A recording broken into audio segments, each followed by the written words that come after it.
The opportunity to speak to everyone tonight. I want to thank my colleague, Councilmember Quinlivan, for initiating what I think has been a very worthwhile debate. Now, I just want to say I'm not here to proselytize or try and convert anybody. I take comfort in the knowledge that I'm in a room full of very smart people. What I will try and do is very thoughtfully and sincerely explain why I don't think this is in the best interest of citizens. So if nothing else, my friends like Jane Anderson know that I'm at least genuine in feeling the way that I feel.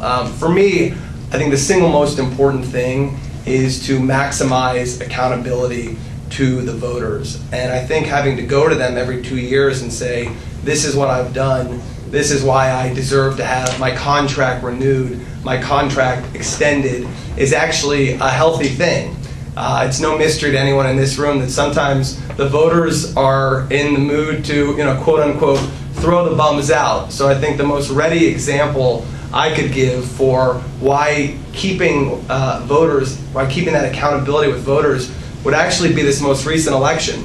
The electorate was very much in the mood for change, and they removed 4 council members from office and they put 4 new ones in. If we'd been in the middle of a 4-year term, I wouldn't be on council, 3 of my colleagues wouldn't be on council, and people that the citizens of Cincinnati decided we'd actually like you off council would still be there. So I think there's nothing more important than preserving that accountability. 3, I guess, sort of fallacies that I would push back against, and again, I only sort of speak for myself, and I'm here again because you all invited me and gave me the opportunity to be here.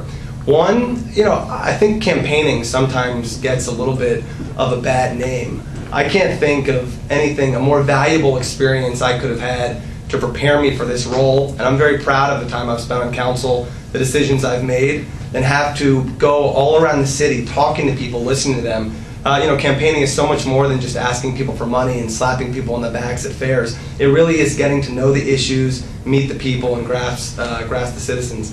I think the second thing is money. It's no mystery that I think donors say, we'd love for people to only come and ask us for a check once every 4 years instead of every 2 years. But the truth is, if you really wanted to curb the influence of money in these elections, you would go more toward districts. The reasons why campaigns are incredibly expensive is because mass media across the footprint of an entire city is so expensive.